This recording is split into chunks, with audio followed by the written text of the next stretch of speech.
Good morning students. आज का जो हमारा टॉपिक है वो है संख्या ज्ञानम। इसके बारे में हम पढ़ेंगे। आपने पहले भी इंग्लिश में, मैथ्स में, हिंदी में और संस्कृत में संख्याओं के बारे में पढ़ा होगा। आज हम संस्कृत के अंदर संख्याएं कैसे बनाई जाती है उसके बारे में हम पढ़ेंगे। संस्कृत में संख्या बनाने से पहले सबसे महत्वपूर्ण बात यह होती है कि आपको यह ध्यान रखना होगा कि संस्कृत में 1 से लगाकर 4 तक जो संख्याएं होती है वो तीनों लिंगों में अलग अलग होती है। समझ में आया? 1 to 4 जो अपन संस्कृत में संख्याएं लिखेंगे वो तीनों लिंगों में अलग अलग होती है। नेक्स्ट उसके बाद में 5 से लगाकर अनंत तक, यानी 5 से लगाकर अनंत तक जो संख्याएं होती है वो तीनों लिंगों में समान होती है। ओके, देखिए किस प्रकार से अपन संस्कृत बनाते हैं संख्याओं की। जैसे आपके है 1, 2, 3, 4। आपको पहले बताया 1 to 4 संख्या ज्ञान के अंदर तीनों लिंगों में अलग अलग होती है। तो मैं यहाँ लिंग लिख रहा हूं, पुल्लिंग, स्त्रीलिंग,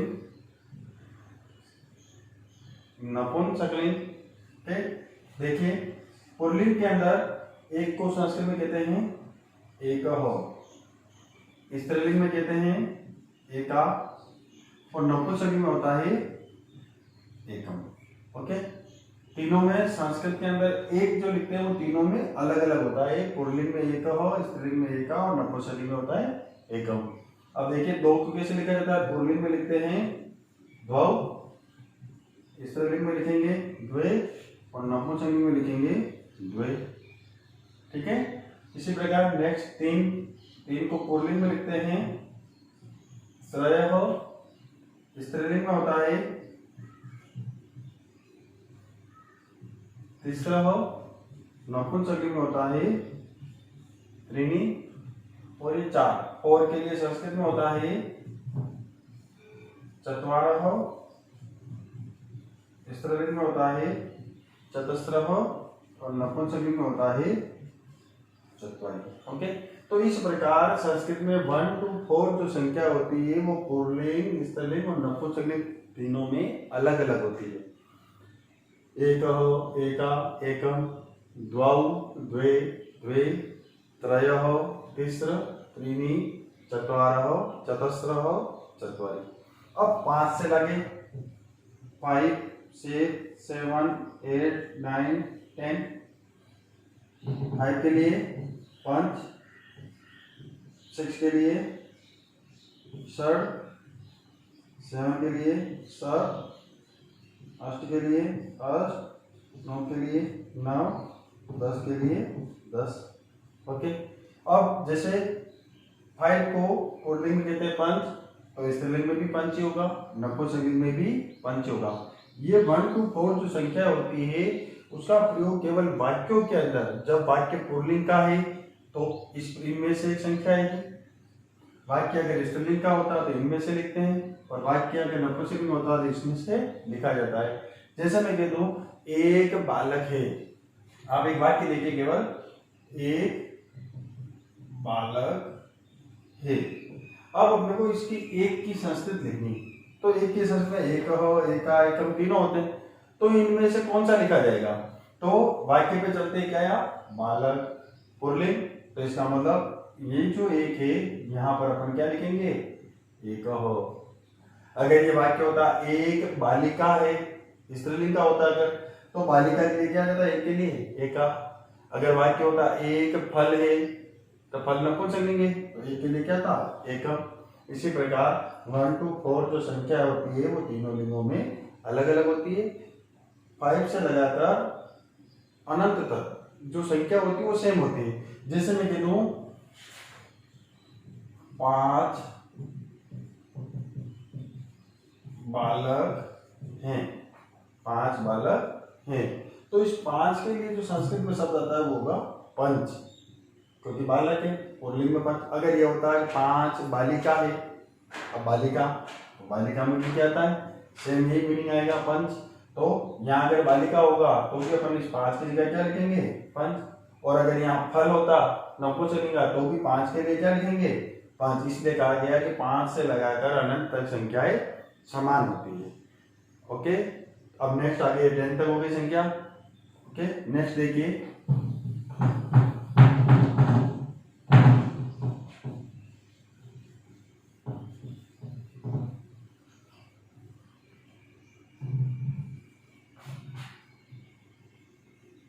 11, 12, 13, 14, 15, 16, 17, 18, 19, 20। इसको आपको लर्न करनी रहेगी। 11 को कहते हैं एकादश,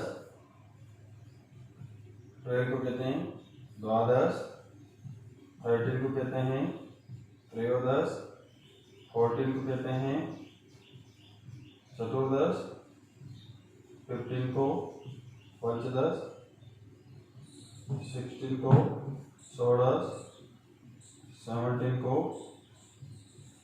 सप्तदश, 18 को अष्टदश, 19 को नवदश, 20 का होता है विंशति हो। तो ये 11 to 20 जो अंक लिखे हुए हैं संस्कृत में, उनको आपको लर्न करना है।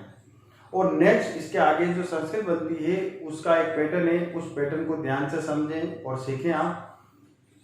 अब अपन चलते हैं 30 को संस्कृत में क्या बोलते हैं? त्रिंशत। नेक्स्ट आया 40 को क्या बोलते हैं? चत्वारिंशत्। नेक्स्ट है 50 का 50, 60 की होती है 60 हो, 70 की होती है 70 हो, 80 का 80 हो, 90 90 हो और 100 का हो जाएगा शतम। ओके, तो ये जो पूर्ण अंक लिखे हुए हैं इनको आपको अलग से लर्न करना है। 1 to 20 जो आपको लिखाई और बताई गई है उसी को लर्न करना है। 21 से अपन संख्या बनाना सीखेंगे, उसके लिए मोस्ट इम्पोर्टेंट है आपके 30, 40, 50 इनकी काउंटिंग आपको लर्न होनी चाहिए। अब बनती कैसे, इसके लिए बॉक्स में एक अलग लिख रहा हूँ मैं आपको, ये भी आप ध्यान रखें। 1, 2, 3, 4, 5, 6, 7, 8, 9। ओके, 1 to 9 तक लिखा हुआ है। अब अपने को पता है 20 तक काउंटिंग लिखी, अब अपने को बनाना है 21।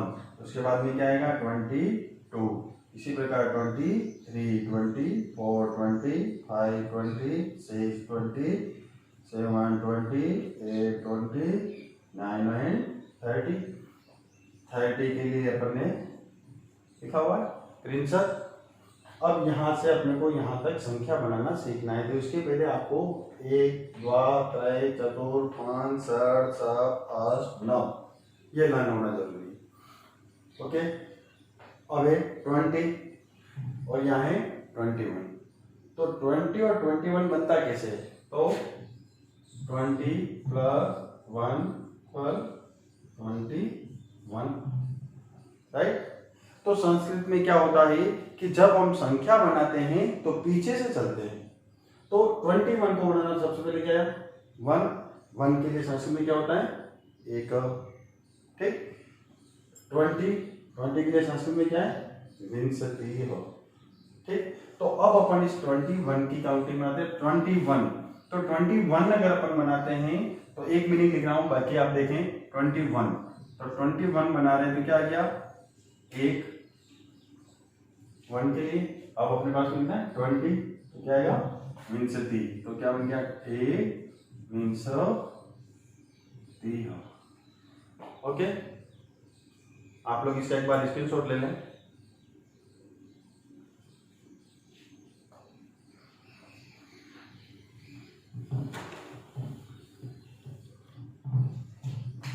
ये समझ में आ गया?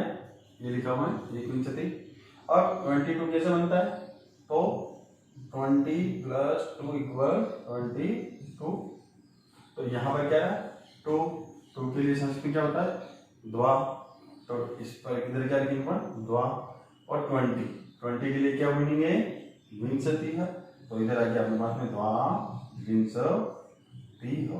ओके, ये वापस लिख देता हूं मैं, एक विंशति हो, समझ में आ गया। नेक्स्ट एक बार इधर से लेंगे, एक बार 20 वाली लेंगे अपन, काउंटिंग बनती जाएगी आगे से आगे। तो इधर से अपन ने लिया त्रय, वहां से आप क्या आएगा विंशति हो, क्या बन गया त्रय विंशति हो। इसी प्रकार चतुर, चतुर में क्या होता है र जो होता है वो हलंत होता है, इसलिए र अगले वाले वर्ण पर चढ़ेगा, तो बन गया आपके चतुर विंशति हो। नेक्स्ट बन जाएगा आपके पंच विंशति हो। नेक्स्ट आप यहाँ देखते जाए इधर षड, तो क्या आ जाएगा षड विंशति हो। नेक्स्ट सप्त विंशति हो। नेक्स्ट अष्ट विंशति हो, नव विंशति हो। और इसकी क्या संस्कृत दिखा रखी है आपको, जो आपने स्क्रीनशॉट लिया था विंशति।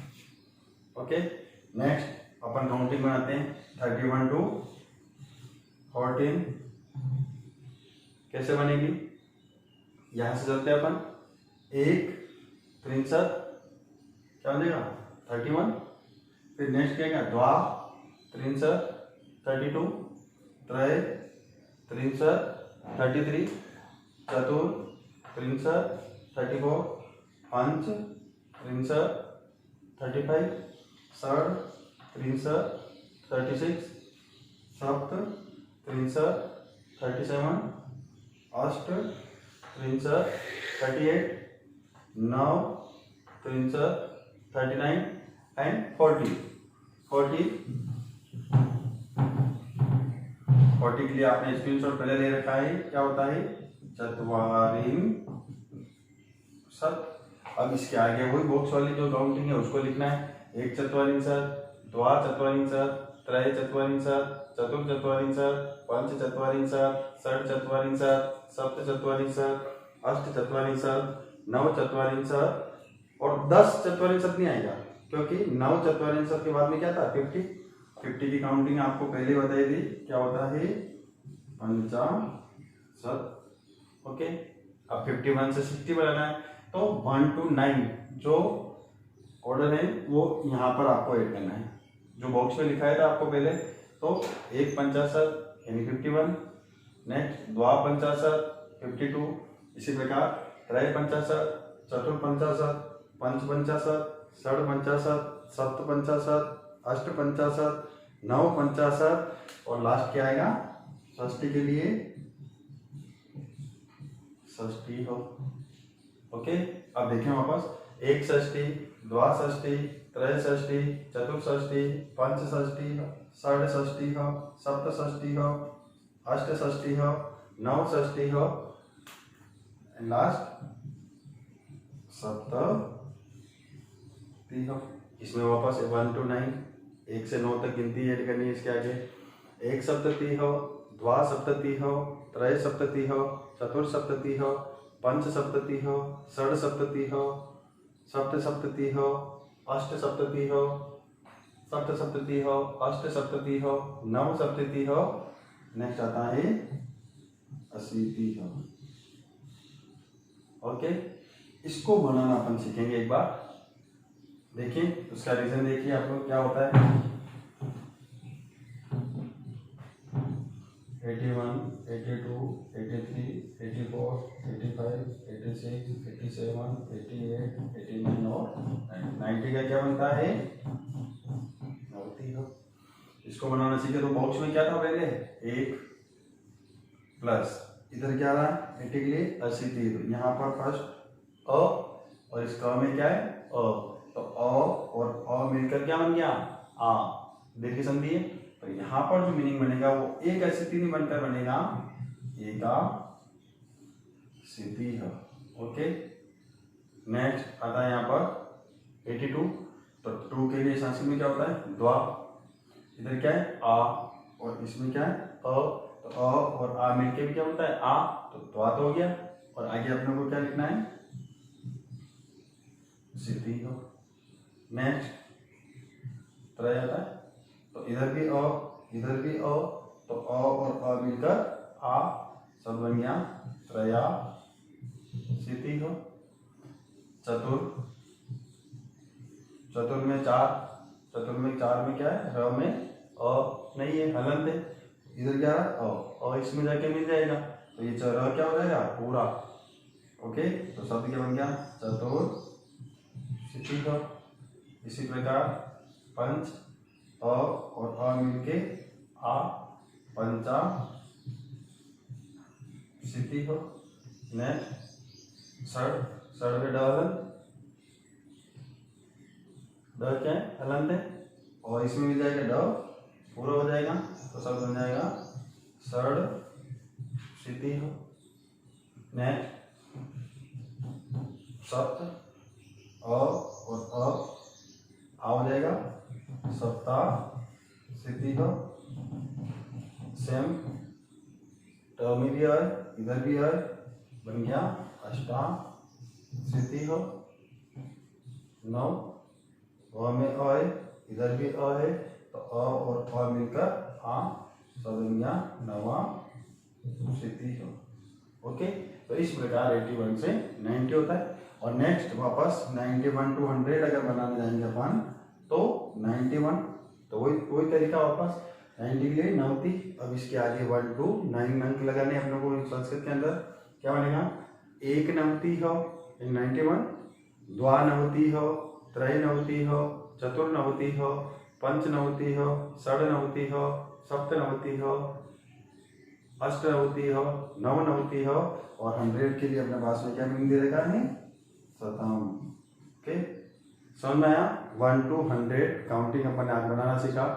आप लोगों को जो मैं फोटो दूंगा, फोटो भेजूंगा, उसको भी आप ध्यान से देखें और समझें, ठीक है। आप लोग बनाने की कोशिश करें।